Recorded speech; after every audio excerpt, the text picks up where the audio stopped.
Sons of Devils, read by Galadir. The music was Gifts of Stars by Lloyd Rogers.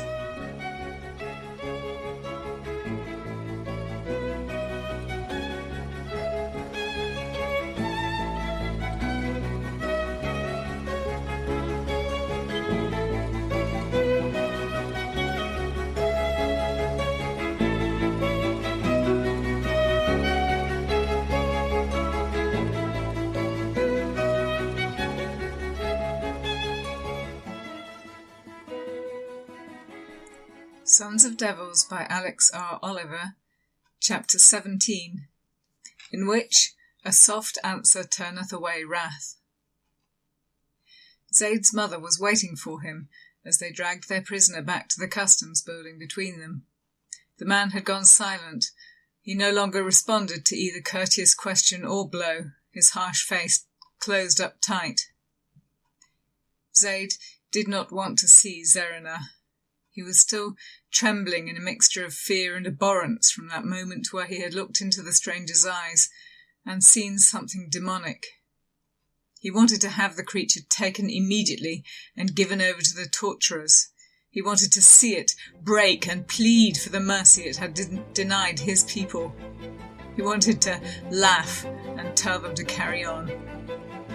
None of which was something he wanted his mother to see. But she stepped away from the basket she had resting at her feet and clutched him by the arm, making the guardsman with him smile. Mother's boy. "I brought you breakfast," she said, and tugged him. He now had the option of pulling his arm out of her grip, telling her not to bother him while he was about important business, going down to start the interrogation with the warmth of her disappointed grip about his elbow. "Take him to the torturers," he said instead, his voice hardly recognisable even to himself. "But don't start until I'm there." He couldn't see his mother's face. She wore veil and headdress that covered everything apart from her eyes. But her hand tightened and shook a little, and her gaze flicked from his face to his prisoner's. It lingered there on the swollen bruises and the bright stripes of cuts. "Zaid, what have you done?" Shame. A little boy's shame, as though he had been caught stealing sweets from his auntie's plate. It seemed grotesquely out of place, but it still hurt. "He's the one who brought them here, Mother. The demons. I thought there could be something decent in him. I asked him to stop, and he said we deserved it for bringing his people into the abode of peace. He said—" Zerina let go of him enough to retrieve her basket. There a new loaf, a pot of hummus, and a bowl of fresh olives were crammed in beside a roll of many papers. He took it with disbelief. Food no longer seemed relevant to his life. But when he unrolled the parchments, he found 20 more of the new, stronger talismans against the demons. The lines of weariness around her eyes no longer surprised him. She and Auntie Jalla must have been working on them all day and all night, yet they still had time to bring him food, to take care of him, whose duty it was to take care of them. "You know," said his mother at his wordless look, as his anger faltered in the face of her kindness, "the stranger has a point. You cannot expect to take either a country or a person without their consent, and have them be loyal to you afterward. Nor, if you buy a troublesome slave, do you ensure their loyalty by punishing them. A slave should be part of the family, or she will run if given the chance." "You can't believe that all of this," Zaid offered her the city in evidence, "is justified." The gesture wafted the scent of food to him, and the smell reminded him forcefully that he was ravenous. He tore the bread open, dipped it in hummus, gnawed. "I don't," she said, the lines around her eyes easing with relief as he ate. "But do you know, no one bothered asking me if I wanted to marry your father. I was so angry that first year, I prayed in secret that he might die. I screamed and hit him and threw things at him, and if he had not responded with gentleness, won my respect with reason and love, I can scarcely imagine how bitterly I might have hated him at the end. This was impossible. Impossible that his mother might ever have had evil thoughts. Impossible that she might draw comparisons between her own soul and that of such a monster. She was quite wrong. If one conquered a country, it behooved them to be grateful they were not simply wiped out. If one bought a slave, they should be thankful to be given whatever one chose to give them. If one took a wife... But how would it be to be the one conquered, bought, possessed? The last piece of bread scraped against the bottom of the pot, and the weight of good food slowed and steadied his frantic thoughts. There was a bottle, too, which he uncapped, washed down the bread with cool, sweet sirah. The thought of his mother as a young woman, forced unhappy into marriage, was a strange one. A mother should not be a person in her own right, with sorrows that mattered as much as his. And when he put it like that, he was appalled at himself. Of course she should be. She was. I wish that had not happened to you. She snorted. Perhaps if I had not been so proud, I would have seen sooner that my parents had chosen well for me. That's not the point, son. My point is that Allah is merciful, and so perhaps we should be too. Because I think that is a proud man, as I was a proud woman, and as long as you remain his enemy, he will give you nothing. You didn't see him, mother. Zaid picked at the edges of the papers, where the pulp had frayed out into fibres. I saw him talking to them, to the leader of the demons. He has some kind of control over them. He is the only one I know of who has any control. We must make him stop them, and I have no other way of forcing his hand than this. My son is not a torturer. Zarina settled the now empty basket on her arm. But he is a great man. He will think of something that does not besmirch his soul or cover his own hands with blood. Peace be upon you, son. Having thoroughly overturned his mood, she walked away, soon lost amid the other faceless women who had dared come out so soon after daybreak. He watched her go and fanned the papers out between his hands, feeling raw. 20 charms. Now he must choose 20 people to protect, in a country of hundreds of thousands of souls. It was not the sort of choice he felt qualified to make. Sighing, he turned his face away from the brisk sunny morning and ducked back into the coolness of the customs house. His legs guided him down into the storeroom they had turned into a place of interrogation. His mind followed along, attached but apart, like a fool's bladder on the end of a long stick. His prisoner lay there. A man in a mask was just tightening the last of the restraints, with a hand steady and professionally brutal. The torturer stood back when Zaid approached, respectfully letting him look down, to see what the enemy looked like before he was broken. He looked strange, as though the lineaments of his face had reshaped around some thought he had never had before. A man transformed, white-faced, yes, but with something that was the wrong shape for fear. Zaid recalled suddenly what Ubayd had told him. All those princes we revile as traitors, they revere as suffering saints who died for their country's pride. His mother's words crystallized into meaning within him.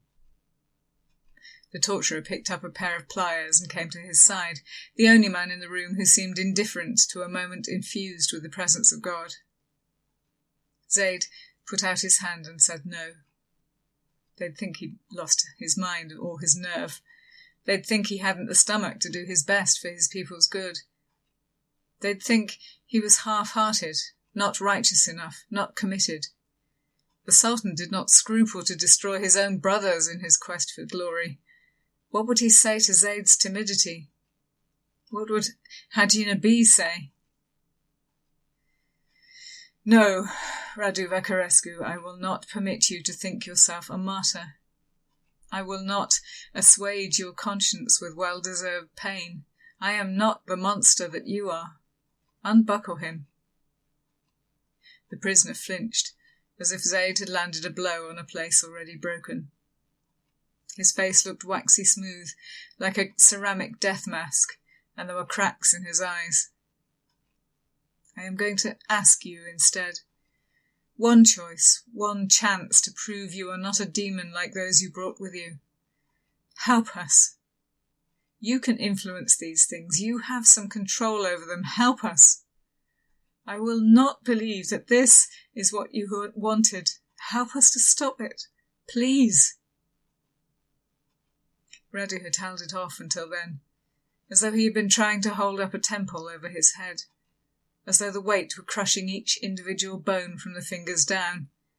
Now the weight had reached his chest, was driving all the breath out of him, forcing his heart to stutter and slow, bending his ribs inward. He was a good man. He'd tried his best. So perhaps some Turks had died. They were a cruel race, a people who had tortured the saints, a people who enslaved good Christians and tormented them into losing faith.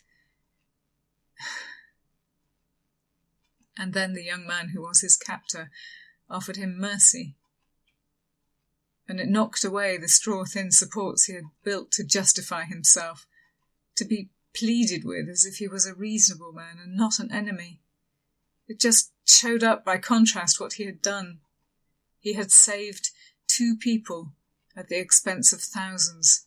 He had condemned cities, murdered children as surely as if he had slit their throats himself. He was becoming the monster his parents were.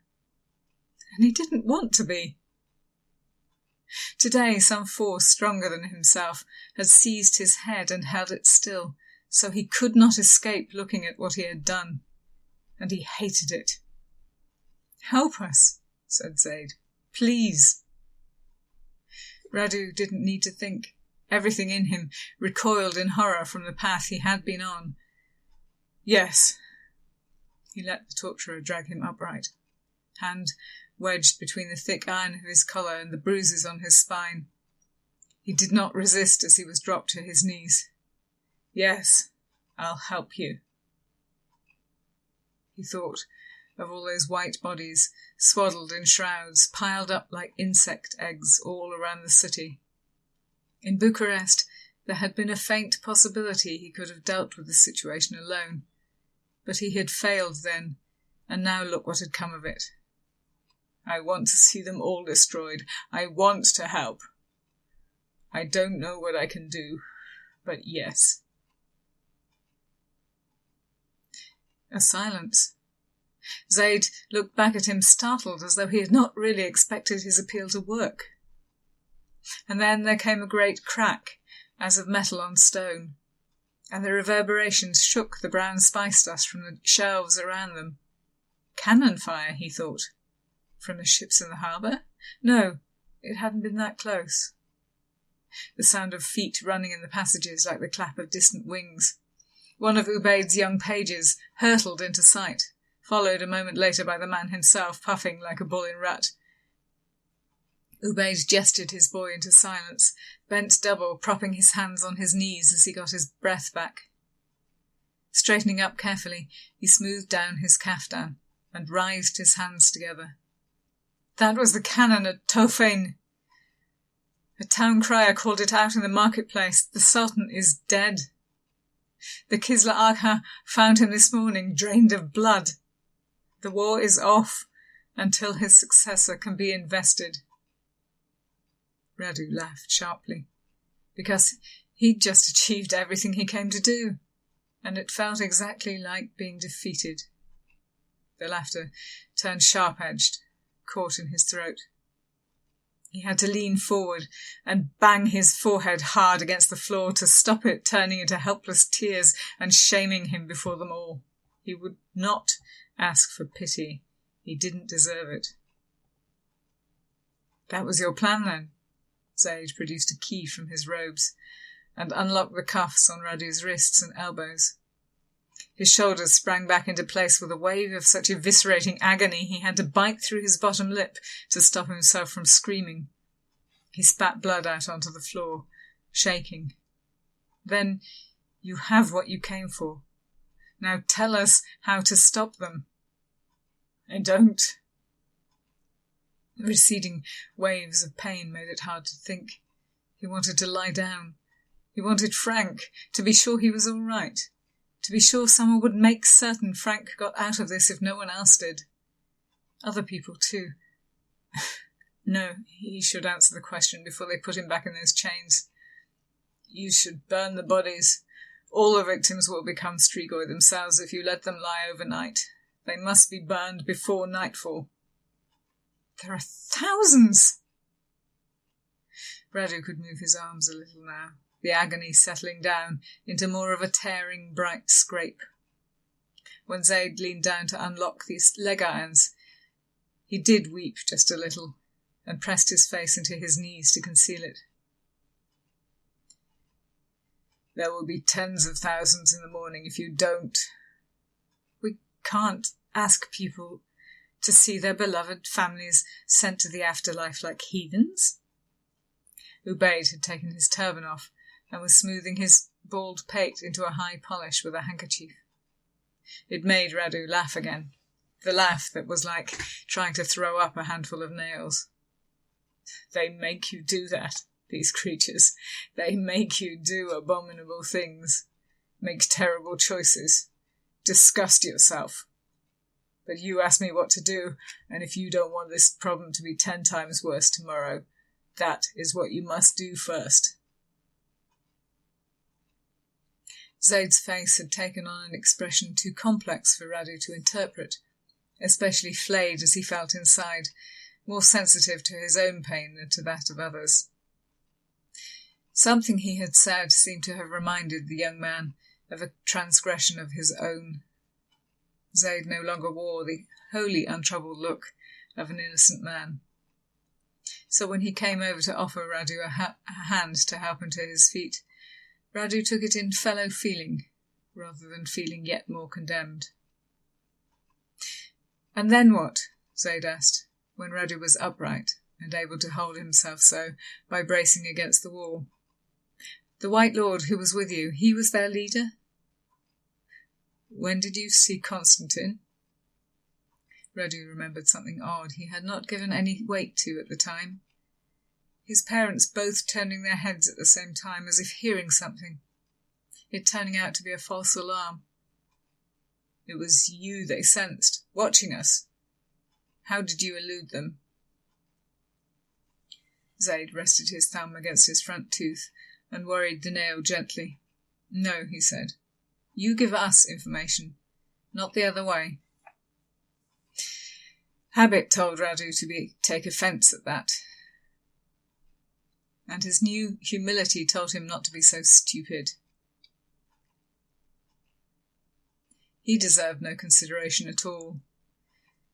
He settled on a compromise between the two extremes. "I want Frank and my women. I want to see them. I want to be sure they're all right." Women? Belatedly Radu remembered that Mirella was currently passing as a neutered boy. "My betrothed and her eunuch," he corrected, slowing and shivering like a river when the ice creeps in from the edges. Shock, he thought. Injured, keyed up for torture that didn't come, had his mind turned inside and reshaped. Perhaps he was allowed to feel a little shaky. "I don't think it's a good idea to put you in the company of those who will argue you out of this little conversion." Ubayd wiped his head a final time and slipped his headdress back on. Radu forced himself to breathe, as deep as his shoulders would allow. They were against this all along. He leaned more into the wall, savouring its delicious coolness, the chill that soothed the bruising and helped him stay awake. "They will want to help. Remarkable people, all of them with gifts." At that, Zaid looked up, like a pointer dog watching a pheasant fall from the sky. He stepped forward to peel Radu off the wall and guide him out of the cell, turning him to the right and up a series of stairs. At the end of these they came to corridors skinned in tile and marble, a little way down which, was a small room with a pool in the centre of it, and a divan of indigo cushions tasselled with gold. "You have magicians with you?" Zaid asked, as he let Radu slump into the cushions, calling guards to stand at each doorway, and sending Ubaid's page running for tea. Ubaid himself settled into the other corner of the divan and looked intrigued. Should he tell them? Yes, he had determined to help, and so he should do it wholeheartedly. He should try and claw back as much human decency as he possibly could. Frank is a mage, but not trained. He can do many small things, but something is tripping him up from the greatness we believe is possible for him. The others have specific gifts. Mirella is a shapeshifter.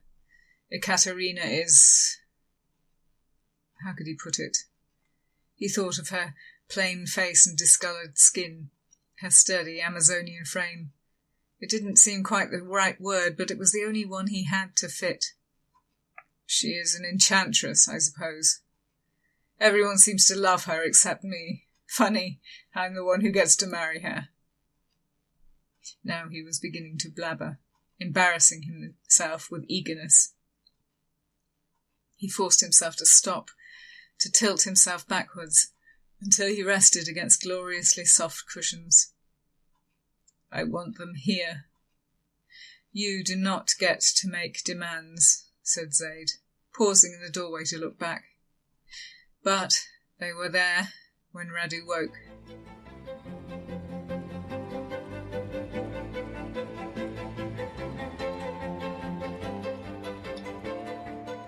Chapter 18, in which talk at the demon-haunted tombs turns to gossip. It wasn't pleasant. Ekaterina sipped on rose sherbet served to her by Ubaid's own hand. To Radu she looked fierce, formidable, recalling the insult of being thrown into jail. But we were treated well enough.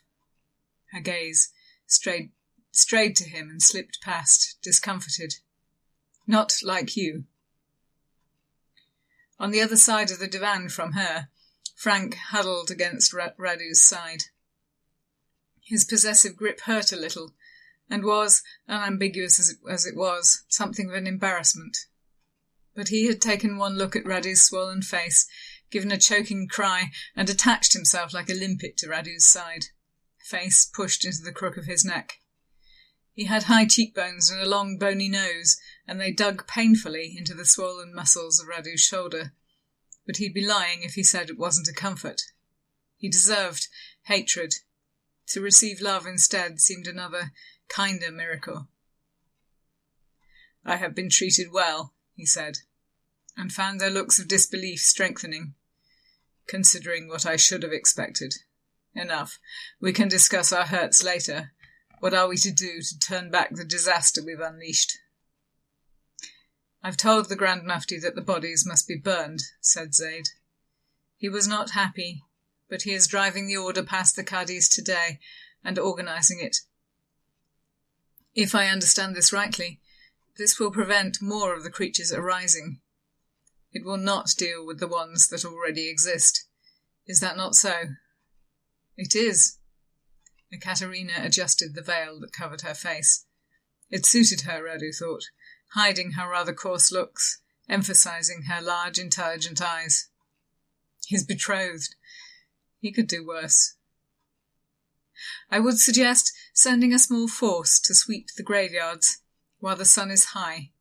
Find where the Strigoi have gone to ground, then the tombs can be opened and the sun let in to destroy them. You know that won't work. Mirella had not been forced into a veil. She still sat cross-legged in her urchin's guise. Yes, we can find the graves, but they won't let us get close enough to open them.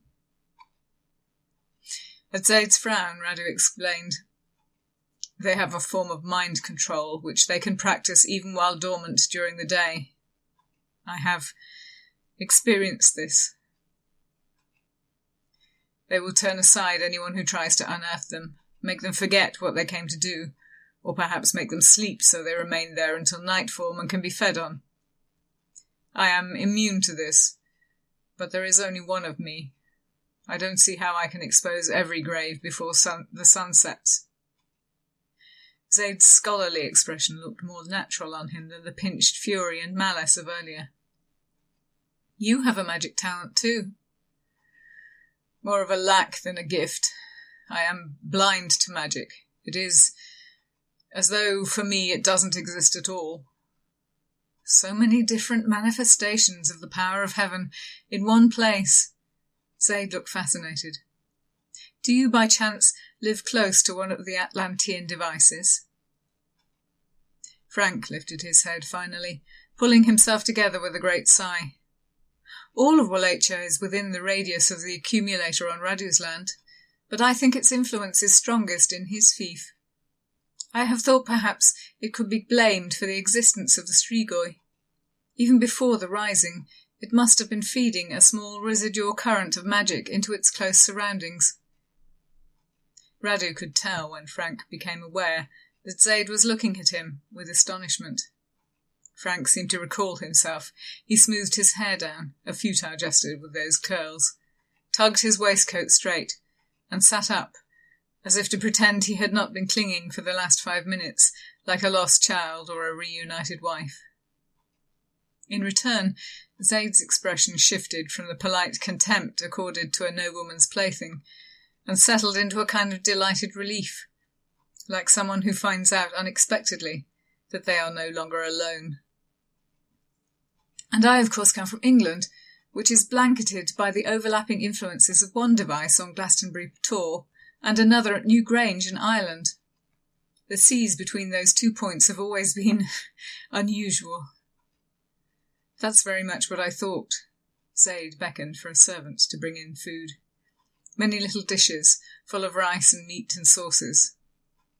Our own device was destroyed in the conquest of the city. Finding it below a church, our soldiers, rightly perhaps, thought it an infidel thing, to be removed from the path of right living.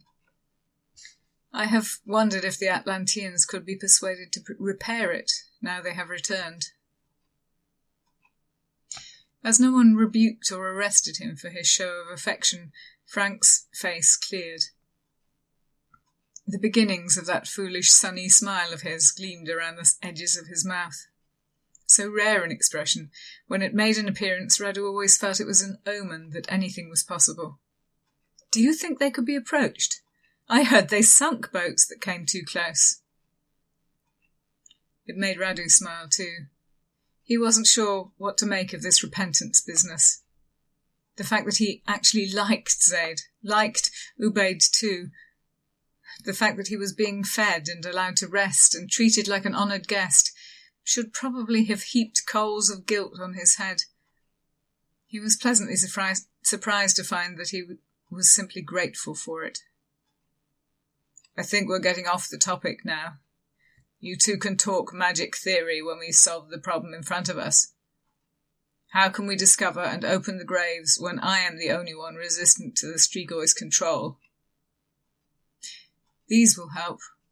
Zaid took a roll of parchment from his sash, separated it out into 20 leaves, each laboriously handwritten with an intricate square filled with impenetrable squiggles. I have been wondering how best to use these, if I should take them up to the palace at once, but I think we will need them more down here. Oh, said Ekaterina, taking a leaf with a reverent gesture and smiling down on it. The expression showed in the corners of her eyes. This is fascinating. Based on the system developed by Ibn Fadlan after his journeys among the Laplanders. I didn't realise it was still a living tradition. This time Zaid's expression was that of a man who had discovered gold and couldn't quite bring himself to believe it yet. Is it? He pored over his own sheet as if he'd never seen it before. I didn't know. My mother learned it from her father, and he from his. But if she knew where it originated, she didn't tell me. I must take you to meet her, and I must make a copy of this book. He wrote a book, I assume? Ekaterina tilted her head as if to say he was half right. I believe he did. but I have never been able to find a copy. There are references to it in the account of his travels, and a very oblique mention, a much cruder square, cut into a Viking runestave discovered at Tromsø. The scholarship is, she snorted, well, appalling, full of holes. Trying to tie it all together into something effective is... More than that, trying to synthesize some sort of universal system is going to be the work of several lifetimes. She glanced around the room, half apologetic, half defiant, daring anyone to laugh. That's why my goal in life has always been to establish a university where these things can be studied properly and passed down to posterity in better condition than where you find them. That is a noble goal, Khanum. Zaid pushed a platter of dates toward her and beamed when she took one. How do you come to be involved in so ignoble a venture as this? Radu swallowed the bite of lamb he had been chewing and sighed. Can the history lesson not wait? These magic squares, have they been tested? Awkward looks from all three of them, Katerina, Frank and Zaid, away in their heads like true intellectuals. Mirella, impudent as always, shared a look with Radu as if to say, thank goodness someone here remembers what's important. They have. They work. Then let them be given to 20 people, and let those people go out in pairs. Why pairs? Because a Strigoi is stronger than a normal man. The tombs may be blocked with stones. A single man... Mirella raised an eyebrow at him, and he amended. A single person cannot lift.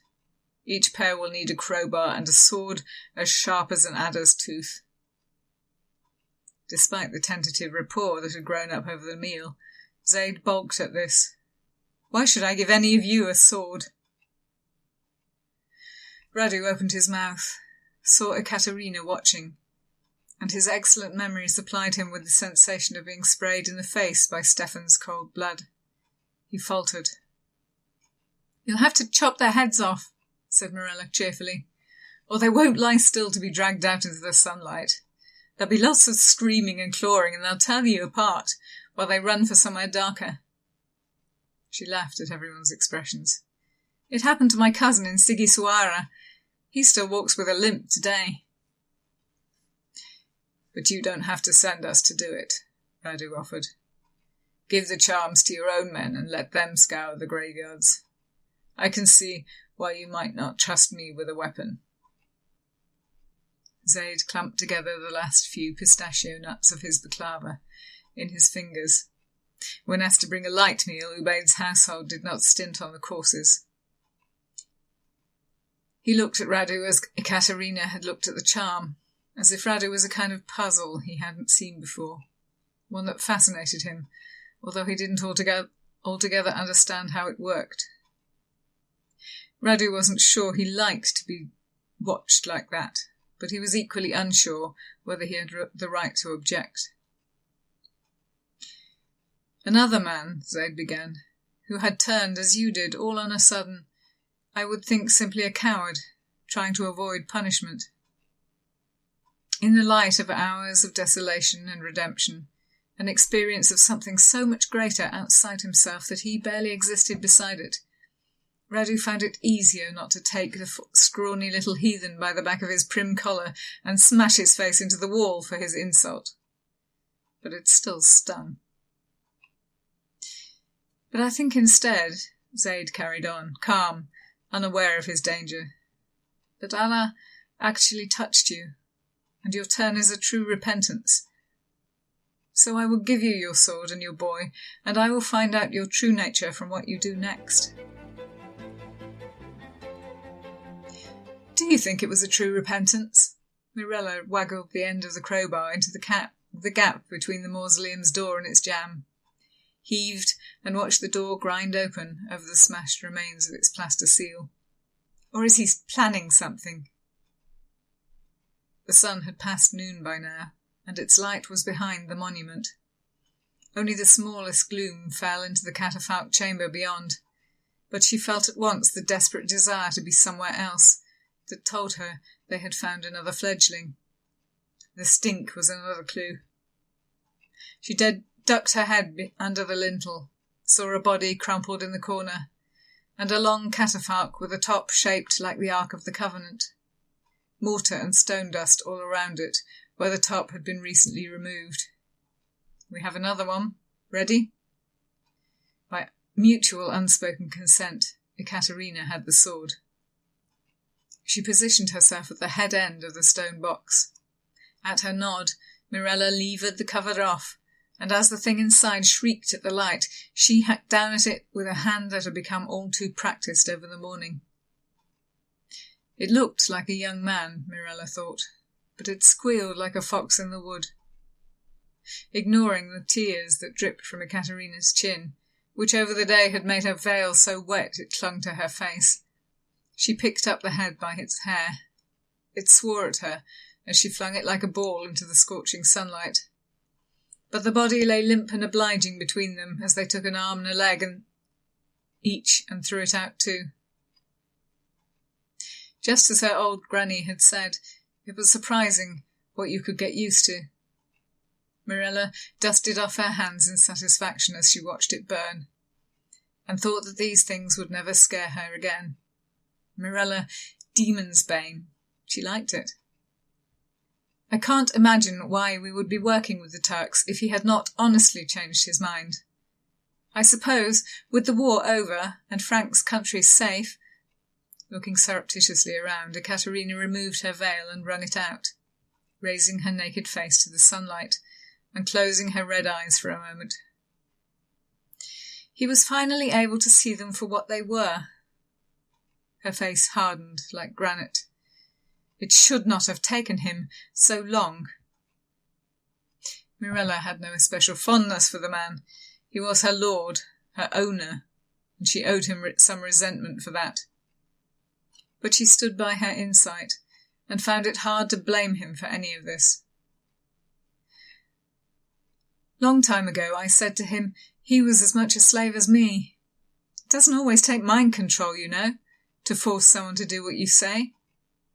Me, I think maybe he's finally trying to get free. That's exciting, yes? You forgiven him yet? Ekaterina laughed and set the clammy cloth over her face again. I don't know. What happened to Stefan, I know wasn't his choice, but...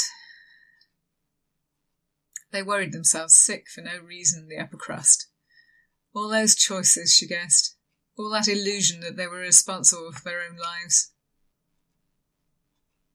So I should just be checking for rat poison in the meals. This laugh was lighter, more genuine. Mirella liked the sound of it and reckoned it didn't much matter whether that was because she was being influenced by Katya's magic or not. Perhaps I will no longer go that far. Being married to me will surely be punishment enough for any man. Handed everything by an unequal fate, and she still couldn't be happy. Mirella congratulated herself once again for having been born Romany. The more she poked at it, the more she realised that it was true that the Gagos had no idea how to live. Well, she said, thoughtfully, eyeing a grave further up the hill where the earth seemed recently dug. She switched the crowbar to her left shoulder and picked up her shovel. Maybe so, for one who prefers the boys. Mirella, Ekaterina exclaimed, as though she was actually shocked by this. Oh, what? Mirella scoffed in return. I've been a footman long enough to figure out it's not just the pretty girls your boy men go home with. But we don't say so. It's not as if Frank could have made it any plainer. You don't mind sharing your husband with his boy? Ekaterina spluttered, caught between outrage and laughter. I'm marrying him for his money. She settled down lightly as Mirella started to dig into the soft earth of the disturbed grave, but her considering look was still underlain by a smile. And also for the cloak of St. George. I don't think he knows what a treasure he has there, what prestige and power it would bring to a university built around it. Mirella's spade clanked into a coffin. When she levered the top off, she found a new burial, set on top of a clean set of bones.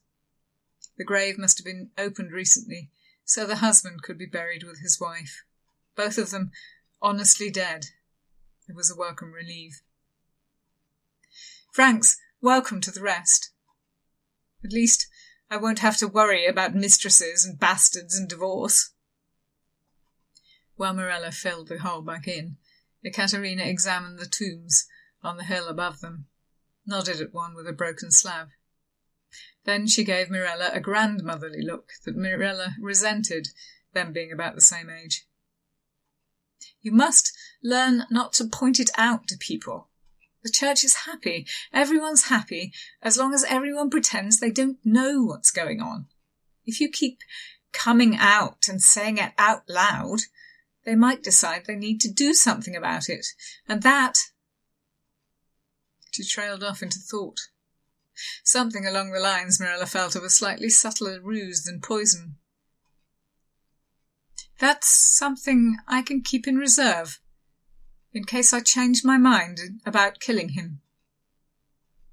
Mirella bent her head over her shovel and grinned. They bloody deserved each other, the pair of them. It wasn't her place to do so, but she approved.